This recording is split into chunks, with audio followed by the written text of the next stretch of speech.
My family skipped my son's birthday again. No one showed up. But 4 days later, I got something that changed everything. My son waited in his superhero costume for hours, but no one from my family showed up. 4 days later, I got a notification. $3,200 was stolen from my card.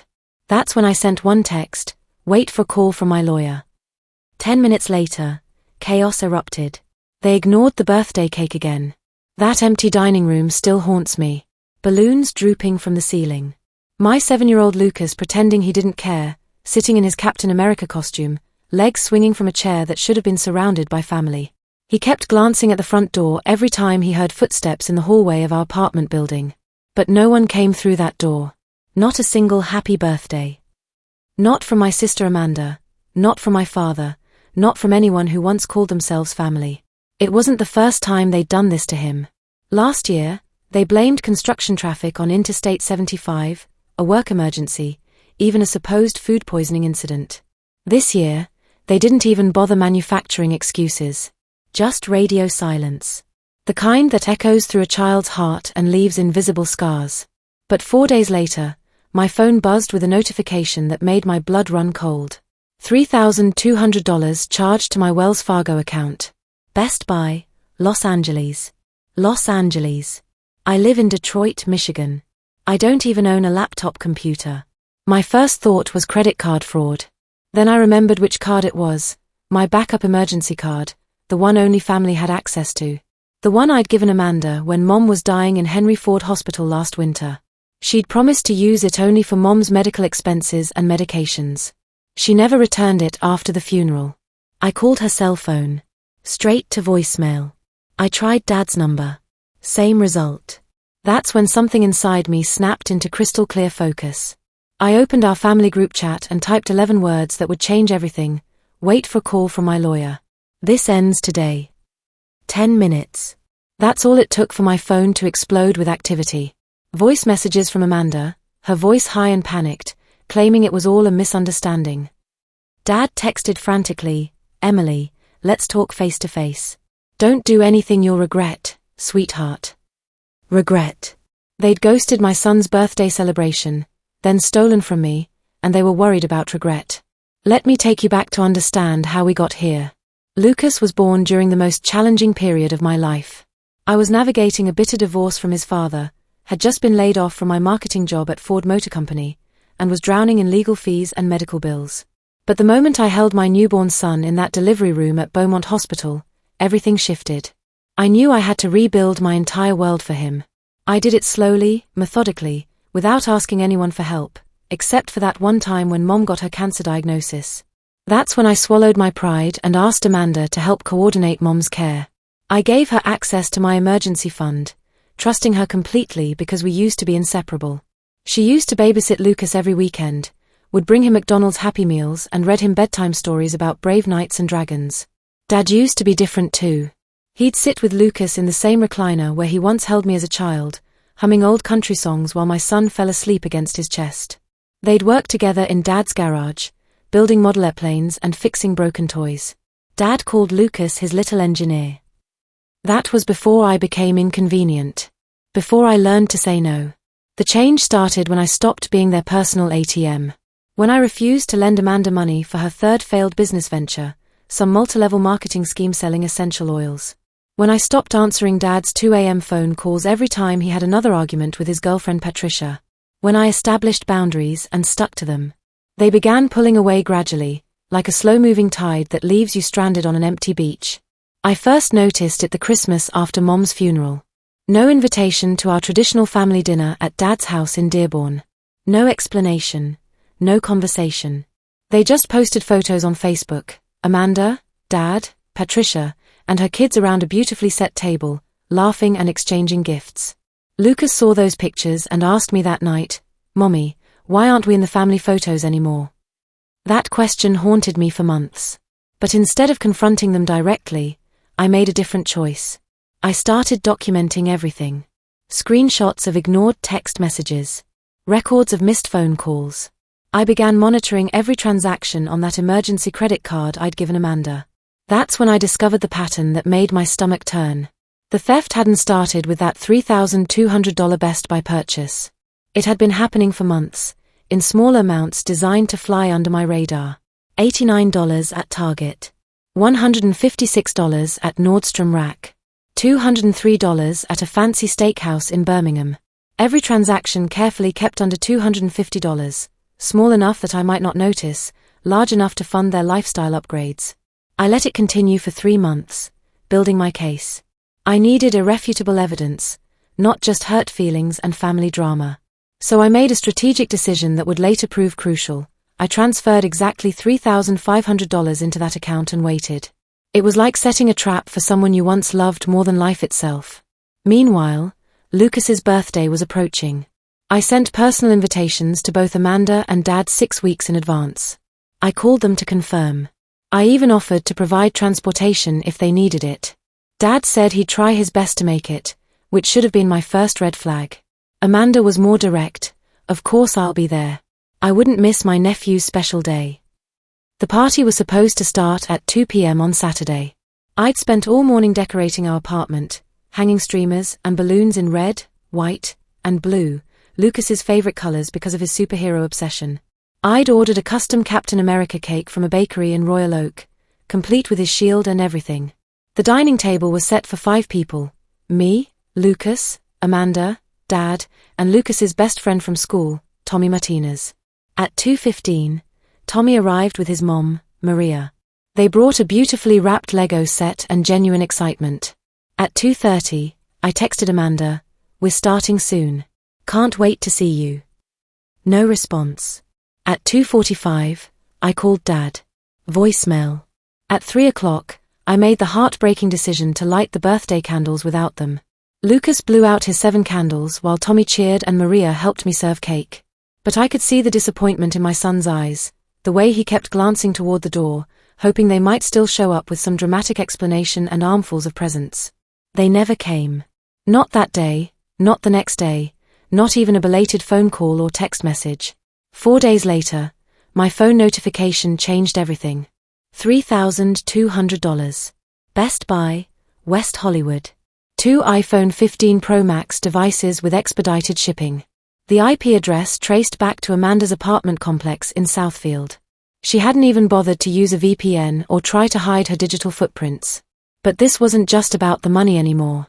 This was about a pattern of betrayal that went deeper than stolen credit cards. This was about a woman who'd missed her nephew's birthday party and then rewarded herself with an expensive shopping spree using his college fund. I sat in my kitchen that Tuesday morning, drinking coffee from a mug Lucas had made me in art class. It was crooked and painted bright green with "World's Best Mom" in his careful 7-year-old handwriting. That mug gave me clarity. This wasn't about revenge. This was about protection. If they could steal from me and abandon Lucas so casually, what would they do next? What lesson was I teaching my son if I allowed this behavior to continue without consequences? I called Wells Fargo first and had the card immediately cancelled. Then I drove to the Detroit Police Department's 3rd Precinct and filed a formal theft report. Detective Rodriguez, a mother herself, listened to my story with growing concern. This appears to be clear-cut credit card fraud with a family component. We see this more often than you'd think. Next stop, the law offices of Patricia Hendricks and Associates in downtown Detroit. Patricia, not to be confused with Dad's girlfriend, was a sharp-eyed attorney in her 50s who specialized in family law and financial crimes. She reviewed my documentation with the thoroughness of a forensic accountant. "Emily, you have an airtight case here," she said, spreading the evidence across her mahogany desk. "But I want you to think carefully about this next step. Family lawsuits can be messy, emotional, and permanent. Are you prepared for that?" I thought about Lucas's face on his birthday. The way he'd tried so hard to pretend he wasn't disappointed. The way he'd asked me later that night if maybe Aunt Amanda and Grandpa had gotten lost trying to find our apartment. "I'm not just prepared," I told Patricia. "I'm determined." The lawsuit papers were served on a Thursday morning. Amanda received hers at her workplace, a dental office in Troy where she worked as a hygienist. Dad got his copy delivered to his house while he was working in his garage. I knew this because they both called me within 30 minutes of being served, their voices ranging from shocked to furious to pleading. "Emily, what the hell is this?" Amanda screamed into her phone. You're suing your own family over misunderstanding. It's not a misunderstanding when you steal $3,200 and ghost my son's birthday party, I replied calmly. It's a pattern of behavior that needs to stop. Dad took a different approach. He showed up at my apartment that evening, looking older and more defeated than I'd ever seen him. I didn't invite him inside. We had our conversation through the screen door, with Lucas playing in the living room, thankfully distracted by his Nintendo Switch. You didn't have to involve lawyers, Dad said, his voice barely above a whisper. We could have worked this out as a family. I studied his face, looking for genuine remorse or understanding. Instead, I saw embarrassment and damage control. A family doesn't steal from each other, Dad. A family doesn't abandon a 7-year-old on his birthday. Amanda made a mistake with the card. She was going to pay you back. When? After she missed Lucas's 8th birthday too? His 9th. I shook my head. This isn't about the money anymore. This is about respect and consequences. He shifted uncomfortably. You're tearing this family apart. That's when I felt something inside me crystallize into unbreakable resolve. No, Dad. You and Amanda did that the day you chose to steal from your grandson's future. I'm just making sure there are consequences for those choices. I handed him a manila envelope through the screen door. That's a copy of everything we'll be presenting in court. Financial records, text messages, documentation of every missed birthday and broken promise. Patricia thinks we have an excellent case for both financial recovery and emotional damages. His hands shook slightly as he took the envelope. Emotional damages. Did you know that Lucas has started having nightmares about family parties where he's the only one not invited? Did you know he asked his teacher if it was normal for grandpas to forget their grandchildren exist? My voice remained steady, but my heart was breaking for my son. That's emotional damage, Dad. And it's measurable in court. But I wasn't finished. That night, after Lucas was asleep, I did something that would change the entire dynamic of the situation. I went public. I crafted a carefully worded Facebook post that avoided names but told the truth with surgical precision. Sometimes the people who hurt you most are the ones who share your DNA. When family members steal from your child's education fund and then skip his birthday party, you learn that blood doesn't always mean loyalty. Legal action isn't about revenge, it's about protecting your child from people who've proven they can't be trusted. I included no photos, mentioned no names, made no direct accusations. Just facts and feelings, shared with my network of friends, colleagues, and neighbors. The response was immediate and overwhelming. Former co-workers from Ford reached out with support. Other single mothers shared their own stories of family betrayal. Lucas's teacher, Mrs. Patterson, sent me a private message asking if there was anything the school could do to help. But the most significant responses came from people who knew Amanda and Dad personally. Amanda's co-workers started asking questions about her new iPhones. Dad's neighbors wondered why he'd missed his grandson's birthday party. People began connecting dots. Within 48 hours, Amanda's Facebook feed was flooded with subtle questions and concerned comments. Dad's girlfriend Patricia, the other Patricia, started demanding explanations about family drama she'd heard whispered about at their church. The social pressure was immense and immediate. This wasn't just a legal matter anymore. It was a community accountability moment. In a city like Detroit, where family values and community ties run deep, their behavior was being judged by people whose opinions mattered to them. Amanda cracked first. She called me crying on Saturday morning, begging me to call off the lawyers and delete that Facebook post. She offered to pay back the money immediately, promised to never miss another family event, swore on our mother's grave that she'd changed. I listened to her sobbing apology with a heart that had learned to be cautious. Amanda, this isn't about one stolen transaction or one missed birthday. This is about a pattern of choices that hurt my son. I need to see consistent change, not panicked promises. What do you want from me? She asked desperately. I want you to face the consequences of your actions. In court, like an adult. The lawsuit never went to trial. 2 weeks before our court date, Patricia Hendricks received a settlement offer that exceeded our financial demands. Amanda and Dad agreed to pay back every stolen penny. Not just the $3,200 Best Buy purchase, but every unauthorized transaction over the past 6 months. The total came to $4,847. They also agreed to pay my legal fees and an additional $2,500 in damages for the emotional harm caused to Lucas. But money wasn't the real victory here. The real victory was the certified letter of apology, written by their attorney but required to be signed by both Amanda and Dad. It acknowledged their inappropriate financial behavior and failure to prioritize family relationships.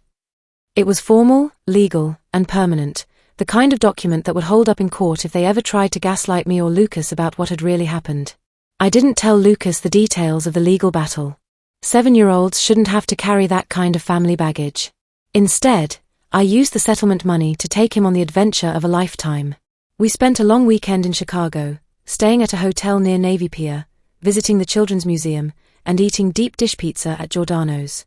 He got to see his first MLB game at Wrigley Field and caught a foul ball that he still keeps on his bedroom dresser.